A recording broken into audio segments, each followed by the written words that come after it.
warahmatullahi wabarakatuh. Kami dari kelompok 8 kelas 13 6B 25 Teknik Komputer Bina Sarana Informatika Cengkareng.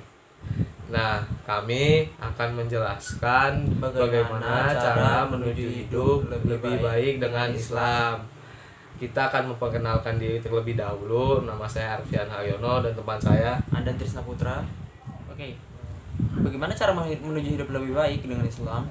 Pertama, kita harus mengetahui dasar hidup seorang muslim. Antara lain, 1. Al-Quran. Ialah kitab yang diturunkan Allah Subhanahu wa taala kepada Nabi Muhammad melalui malaikat Jibril. Bagi orang-orang yang beriman dan membacanya merupakan ibadah. Selain itu, ada beberapa fungsi dari Al-Quran bagi manusia, yaitu kitab berita dan kabar, yang mana telah kita ketahui bahwa semua hal yang terjadi di dunia nyata maupun di dunia akhirat nanti itu telah tertuang di dalam Al-Quran. Fungsi lain yang ada pada Al-Quran yaitu kitab hukum, kitab jihad, kitab tarbiyah, kitab ilmu pengetahuan, dan tentunya sebagai pedoman hidup manusia. Dasar hidup muslim yang kedua adalah sunnah rasul. Apa itu sunnah rasul? Sunnah rasul adalah perilaku Nabi Muhammad SAW yang mencerminkan isi dari Al-Quran. Secara umum dapat dikatakan bahwa sunnah rasul tidak dapat lagi disimpulkan dari praktek yang aktual, tetapi hanya dari hadis yang diriwayatkan secara eksplisit dan formal. Hadis yang benar tidak mungkin bertentangan dengan Al-Quran dan juga sunnah Nabi atau hadis. Yang benar tidak bertentangan dengan sains modern yang sudah pasti benar. Dengan demikian, baik Al-Quran, hukum-hukum ciptaan Allah, sunnah Nabi atau hadis yang benar ataupun sains yang sudah final, semuanya satu sama lain tidak bertentangan, tetapi saling menjelaskan, dan semuanya itu pada hakikatnya tidak terlepas dari ilmu Allah Subhanahu wa taala. Ijtihad. Yang ketiga adalah ijtihad. Ialah usaha yang bersungguh-sungguh dari seorang atau sekelompok cendekiawan muslim yang memiliki syarat-syarat tertentu pada suatu tempat dan waktu tertentu untuk merumuskan kepastian penilaian mengenai suatu ataupun beberapa perkara yang tidak terdapat kepastian hukumnya secara eksplisit dan positif, baik dalam Al-Quran maupun hadis. Setelah mengetahui dasar hidup muslim, kita juga perlu mengetahui tujuan hidup sebagai seorang muslim. Tujuan hidup seorang muslim dibagi menjadi dua, yaitu secara vertikal dan secara horizontal.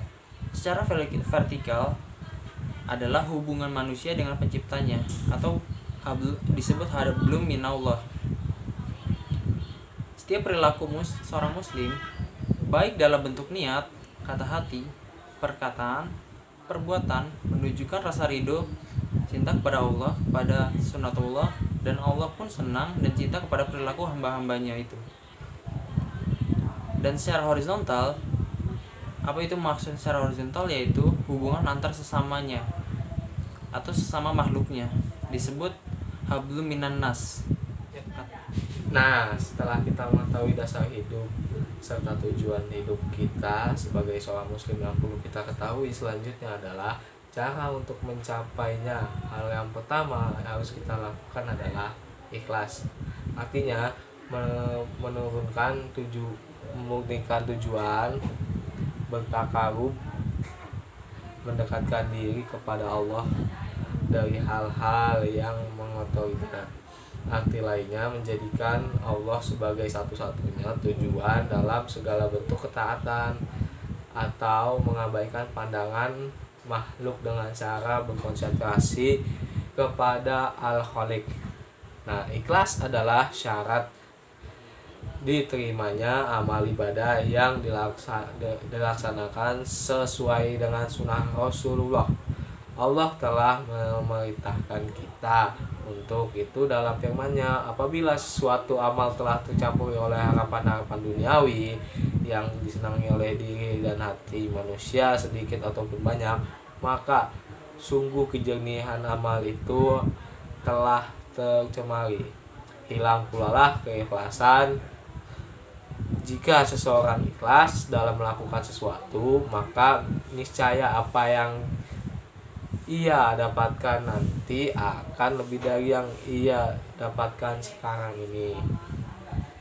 Nah, resep untuk ikhlas adalah memupus kesenangan-kesenangan hawa nafsu, ketamakan terhadap dunia, dan mengusahakan agar hati selalu berfokus kepada akhirat. Selanjutnya adalah sabar. Sabar yang berarti menahan nafsu dari ketergesahan, menahan lisan dari keluhan, dan menahan anggota badan dari memukul-mukul pipi atau merobek-robek pakaian atau hati orang lain atau yang lainnya. Nah, dan begitulah 4 cara dalam menuju hidup lebih baik dalam Islam. Ada ikhlas, ada sabar dalam menjalankan ujian, ada syukur, kita harus bersyukur atas nikmat yang telah diberikan, dan kita harus bertawakal padanya, yaitu Allah Subhanahu wa Ta'ala.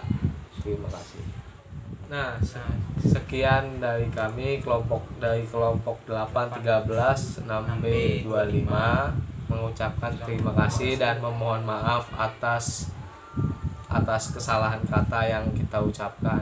Terima kasih. Assalamualaikum warahmatullahi wabarakatuh.